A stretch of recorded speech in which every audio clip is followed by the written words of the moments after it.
வணக்கம். இரவு நேர பிரதான செய்திகளின் ஊடாக நர்மதா சிறையில் முதலில் தலைப்புச் செய்திகள். மே மாதத்திற்கான முதியோர் கொடுப்பனவை அடுத்த திங்கட்கிழமை முதல் அஞ்சல் நிலையங்கள் ஊடாக பெற்றுக்கொள்ளலாம். நாட்டில் வேகமாக அதிகரிக்கும் டெங்கு கொள்ளளவை மீறும் மருத்துவமனைகள். படுகொலை செய்யப்பட்ட அயதுல்லா அலி கமேனியின் இறுதி சடங்கு நடைபெறும் திகதி அறிவிப்பு.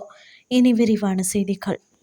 2026 மே மாதத்திற்கான முதியோர் கொடுப்பனவை அடுத்த திங்கட்கிழமை முதல் அஞ்சல் நிலையங்கள் ஊடாக பெற்றுக்கொள்ள முடியும் என முதியோர்களுக்கான தேசிய செயலகம் தெரிவித்துள்ளது. இந்த முதியோர்களை உடனடியாக நலம்புரி நன்மைகள் சபையின் தரவுத்தளத்தில் உள்வாங்கி அஸ்வசம கணக்குகள் ஊடாக கொடுப்பனவுகளை வழங்குவதற்கு நடவடிக்கை எடுக்கப்பட்டுள்ளதாக அதன் பணிப்பாளர் சதுர மிகுதும் தெரிவித்துள்ளார்.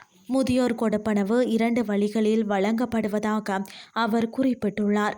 நலம்புரி நன்மைகள் சபையிடமிருந்து அஸ்வசம நன்மைகளை பெறும் குடும்பங்களில் உள்ள முதியோர்களுக்கு அவர்களின் அஸ்வசம வங்கிக் கணக்குகள் ஊடாக கொடுப்பனவுகள் செலுத்தப்படுகின்றன.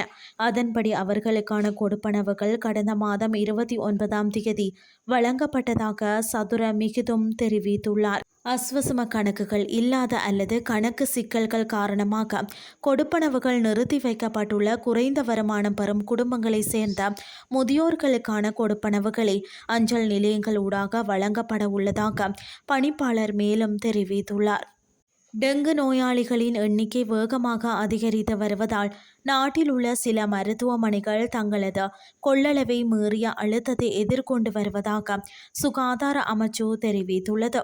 தேசிய டெங்கு ஒழிப்பு பிரிவின் பதில் பணிப்பாளர் மருத்துவர் கபில கன்னங்கர இதனை தெரிவித்துள்ளார். டெங்கு நோயினால் இதுவரை 21 பேர் உயிரிழந்துள்ளதாகவும் அவர்களில் 5 பேர் பாடசாலை மாணவர்கள் எனவும் அவர் குறிப்பிட்டுள்ளார்.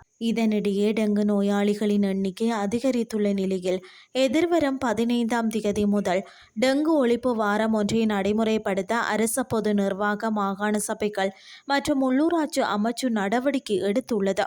இந்த விசேட வேலை திட்டம் எதிர்வரும் 20ஆம் தேதி வரை முன்னெடுக்கப்பட உள்ளதுடன் பொதுமக்கள் கூடும் இடங்கள் மற்றும் கல்வி நிறுவனங்கள் உள்ளிட்ட பகுதிகளும் இதில் உள்ளடங்கப்பட உள்ளதாக தெரிவிக்கப்பட்டுள்ளது. இதனிடையே டெங்கு பரவலை கட்டுப்படுத்த பொதுமக்கள் தங்களது சுற்றுப்புறங்களை சுத்தமாக வைத்திருப்பதுடன் நீர் தேங்கக்கூடிய இடங்களை அகற்றுமாறும் சுகாதார அதிகாரிகள் வலியுறுத்தியுள்ளனர். இனி வெளிநாட்டு செய்திகள். அமெரிக்க இஸ்ரேலிய தாக்குதலில் படுகொலை செய்யப்பட்ட ஈரானின் முன்னாள் உச்ச தலைவர் அயதுல்லா அலி கமேனியின் இறுதி அஞ்சலி இறுதிச் சடங்குகள் மற்றும் நல்லடக்க சடங்குகள் குறித்த விவரங்களை ஏற்பாட்டாளர்கள் அறிவித்துள்ளனர். இதன்படி தெஹ்ரான், கோம் மற்றும் மஸ்கத் ஆகிய இடங்களில் நினைவேந்தல் நிகழ்வுகள் நடைபெற உள்ளன. இறுதி அஞ்சலி நிகழ்வுகள் ஜூலை 4 சனிக்கிழமை மற்றும் ஜூலை 5 ஞாயிற்றுக்கிழமைகளில் தெஹ்ரானில் உள்ள இமாம் கொமேனி முசல்லாவில் மாபெரும் தொழுகை மண்டபம் நடைபெறும். ஜூலை 6ஆம் தேதி அன்று இறுதி ஊர்வல நிகழ்வு தெஹ்ரானில் நடைபெறும். ஜூலை 7 செவ்வாய்க்கிழமை அன்று புனித நகரமான கோமில் மற்றொரு இறுதி ஊர்வல நிகழ்வு நடைபெறும். இறுதி நிகழ்வு ஜூலை 9 வியாழக்கிழமை அன்று மஸ்கத் எனும் புனித நகரில் நடைபெறும். அதனைத் தொடர்ந்து இமாம் ரிசா அவர்களின் புனித ஆலயத்தில் நல்லடக்கம் செய்யப்படும். செய்திகள் யாவும் நிறைவடைகின்றது.